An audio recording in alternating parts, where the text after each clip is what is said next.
नमस्कार। आज की तारीख है 26 अगस्त 2025 और आज हम भारतीय शेयर बाजार की हाल की गतिविधियों पर एक थोड़ी गहरी चर्चा करने वाले हैं। बिल्कुल। हमारे सामने आज की बाजार की खबरों का एक सार है और हम इसी के जरिए समझने की कोशिश करेंगे कि अच्छा पर्दे के पीछे क्या चल रहा है। तो आज बाजार में एक तरह की सुस्ती का माहौल रहा। सेंसेक्स और निफ्टी दोनों नीचे आए। सेंसेक्स करीब 1.04% गिरकर 80,787 पर बंद हुआ और निफ्टी वो भी 0.25% नीचे 24,635.50 पर। हाँ, लगभग 0.25%। लेकिन ये आंकड़े ना पूरी कहानी नहीं कहते। ऐसा लगा आज बाजार दो हिस्सों में बटा हुआ था। अच्छा। हाँ, एक तरफ नरमी तो दूसरी तरफ कुछ खास कोनों में जबरदस्त तेजी। चलिए इसी विरोधाभास को समझने की कोशिश करते हैं। हाँ, ये दिलचस्प है। हमारा इरादा सिर्फ खबरें दोहराना नहीं, बल्कि ये देखना है कि इन उतार चढ़ावों के असल मायने क्या हैं, खासकर उन लोगों के लिए जो बाजार पर नजर रखते हैं। बिल्कुल सही कहा। ये गिरावट ऊपरी तौर पर भले ही सामान्य लगे, लेकिन इसके पीछे कुछ वजह हैं। जैसा आपने कहा, एक अहम बात यह है कि कल यानी 27 अगस्त को गणेश चतुर्थी की वजह से बाजार बंद रहेंगे। हाँ, छुट्टी है कल। और यहाँ दिलचस्प बात यह है कि अक्सर छुट्टी से ठीक पहले ना बाजार में थोड़ी सतर्कता आ जाती है। अच्छा। वॉल्यूम अक्सर कम रहता है और निवेशक शायद कोई बड़ा कदम उठाने से बचते हैं। एक तरह का वेट एंड वॉच मोड है ना। समझ आता है। जिसका असर आज के कारोबार पर साफ दिखा। शायद ये थोड़ी कम जोखिम लेने की प्रवृत्ति का नतीजा है। हाँ, ये समझ आता है। लेकिन इसी सतर्क माहौल में कुछ शेयर थे जो बिल्कुल अलग कहानी कह रहे थे। जैसे HDFC बैंक जैसे बड़े नाम में तो 0.14% की मामूली सी गिरावट थी, पर नेस्ले इंडिया वो 0.47% ऊपर था। ओके। और फिर ओला इलेक्ट्रिक का शेयर था, वो 7% उछल गया। अरे वाह, 7%? हाँ, एक दिन में 7% की छलांग तो ध्यान खींचती है, खासकर जब बाजार ऐसे सुस्त हों। और बात यहीं खत्म नहीं होती। IPO बाजार में भी रौनक थी। विक्रन इंजीनियरिंग का IPO, हाँ, उसका सुना मैंने। वो पूरी तरह सब्सक्राइब हो गया। ये दिखाता है कि नए अवसरों में पैसा लगाने का रुझान अभी भी मजबूत है। ये अच्छी बात है। और फिर डायनामिक केबल्स का शेयर है 20% कॉपर सर्किट। 20%! बाप रे। यहाँ वाकई कुछ दिलचस्प हो रहा है। एक तरफ बड़े इंडेक्स नीचे जा रहे हैं, दूसरी तरफ कुछ चुनिंदा शेयर जैसे ओला या डायनामिक केबल्स और नए IPO में निवेशकों का भरपूर उत्साह दिख रहा है। ये बाजार का दोहरा चरित्र सा लगता है। आपने बिल्कुल सही पकड़ा। ये दोहरा चरित्र ही आज की कहानी है।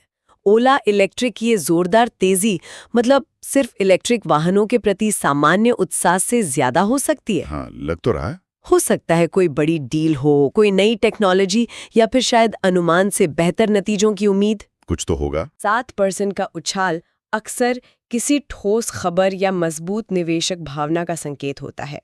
इसी तरह विक्रन इंजीनियरिंग के IPO का सफल होना या डायनामिक केबल्स का सर्किट पर लगना ये बताता है कि निवेशक बहुत चुनिंदा हो गए हैं। मतलब स्टॉक स्पेसिफिक। बिल्कुल। वे व्यापक बाजार की दिशा के परवाह किए बिना उन खास कंपनियों या क्षेत्रों पर दांव लगा रहे हैं जहां उन्हें मजबूत ग्रोथ की संभावना दिखती है। ये स्टॉक पिकिंग का दौर ज्यादा लग रहा है। अगर हम सेक्टर्स पर नजर डालें तो ये दोहरापन वहां भी दिखता है। आपने बताया कि निवेशक चुनिंदा हो रहे हैं, तो कौन से सेक्टर आज दबाव में थे? हाँ, सेक्टरवार तस्वीर भी मिली जुली थी। आज FMCG और बैंकिंग जैसे बड़े सेक्टर्स में दबाव देखने को मिला। अच्छा। दोनों इंडेक्स करीब 0.8% से 0.88% नीचे थे। ये दोनों ही भारतीय बाजार के स्तंभ माने जाते हैं, तो इनकी गिरावट का असर ओवरऑल सेंटिमेंट पर पड़ता है। हाँ, जरूर। शायद ये मुनाफा वसूली का मामला हो या फिर ब्याज दरों को लेकर जो अनिश्चितता बनी हुई है उसका असर बैंकिंग स्टॉक्स पर दिख रहा हो।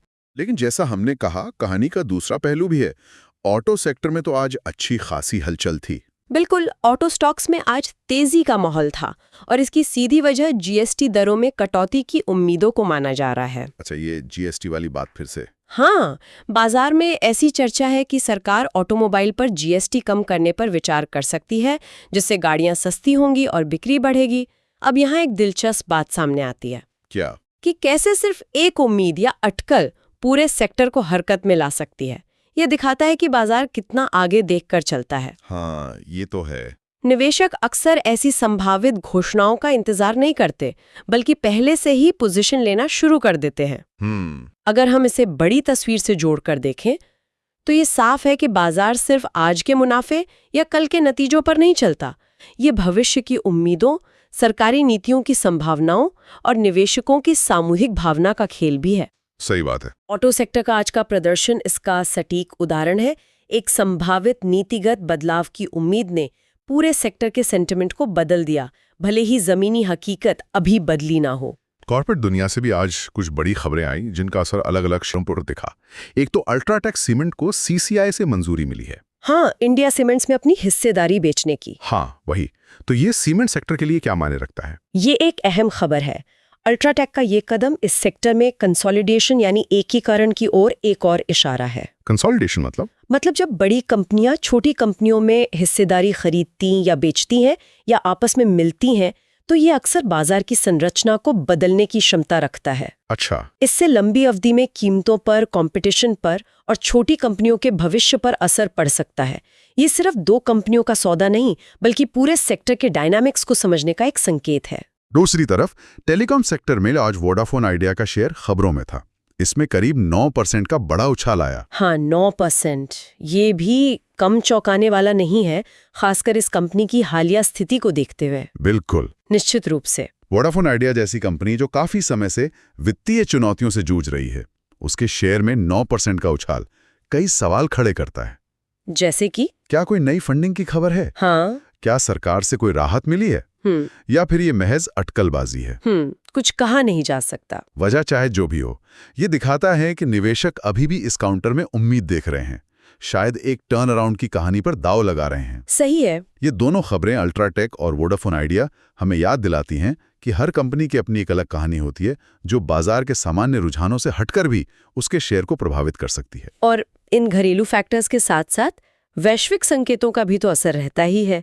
आज उसकी क्या भूमिका रही? वैश्विक संकेतों का असर आज साफ तौर पे महसूस किया गया। हाल ही में अमेरिकी बाजारों में जो नरमी आई है, हाँ, वो तो देखा। उसका असर दुनिया भर के बाजारों पर पड़ता है और भारत भी इससे अछूता नहीं रहा। इसके अलावा सबसे बड़ा वैश्विक मुद्दा जो अभी बाजार पर छाया हुआ है, वो है अमेरिकी फेडरल रिजर्व का अगला कदम, ब्याज दरें। हाँ, ब्याज दरें कब कम होंगी, कितनी कम होंगी, इन सवालों को लेकर लगातार अटकलें चल रही हैं। ये अनिश्चितता निवेशकों को सतर्क बना रही है, खासकर विदेशी निवेशकों